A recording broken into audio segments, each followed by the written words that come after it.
So that's option number one, selling the house. Option number two, we have refinancing your home during the divorce. What we find, I didn't mean to cut you off. No. Just from our perspective, is two things.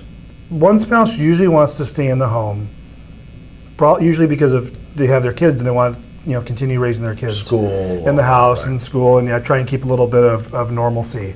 But the issue they run into is, does that single now parent have the financial ability to refinance in their name? Now, if they're one of the spouses that wasn't working, obviously that's not the case. If it's the working spouse, perhaps they can qualify for refinance. Of course, taking into other factors that financing is available and there's equity in the home and so forth. It's not a negative equity scenario. So that's some of the things we come across where, Tim, I want to keep the home, but I can't afford to refinance on my own. I stay in the home and the husband can make the mortgage payment, or the spouse can make the mortgage payment. It can get kind of convoluted.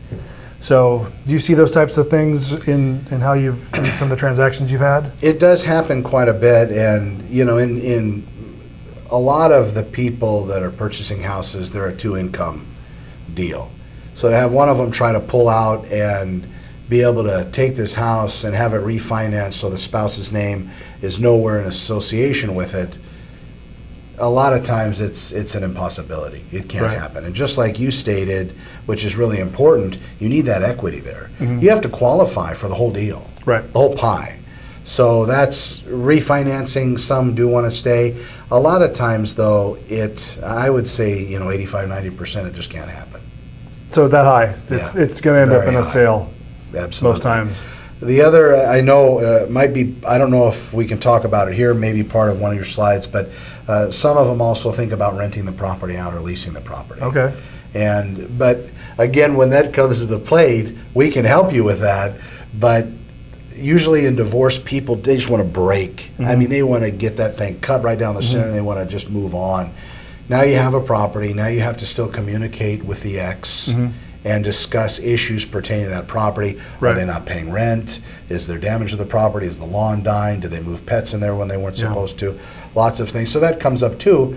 But again, we're there, just like you're there, to serve the client, and ultimately what they want they get, but they need to go in armed with all the knowledge. Yeah, that makes sense. And refinancing, if one party's going to stay in the home, refinancing is probably their best option, because short of that, if you're both parties are on the loan, both parties are on title, and you give that property to your spouse and they're going to live in it and refinance it. If they don't, you're still on title, you're still on the loan, and if they default, I mean, you're going to go down with them. Absolutely. Right? Because you're still tied to the property.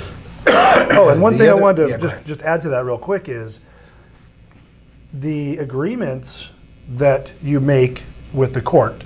Let's say you get a court order, you guys come to an agreement that spouse is going to keep the house and they're not going to refinance because it's not possible, and they default on the loan.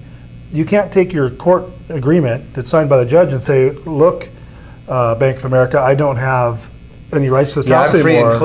I'm free and clear because the judge said it. So now this isn't going to impact me when I want to go out there and buy something else. Yeah, it doesn't work that way. So despite the agreement you have with your spouse and the judge signed off on it,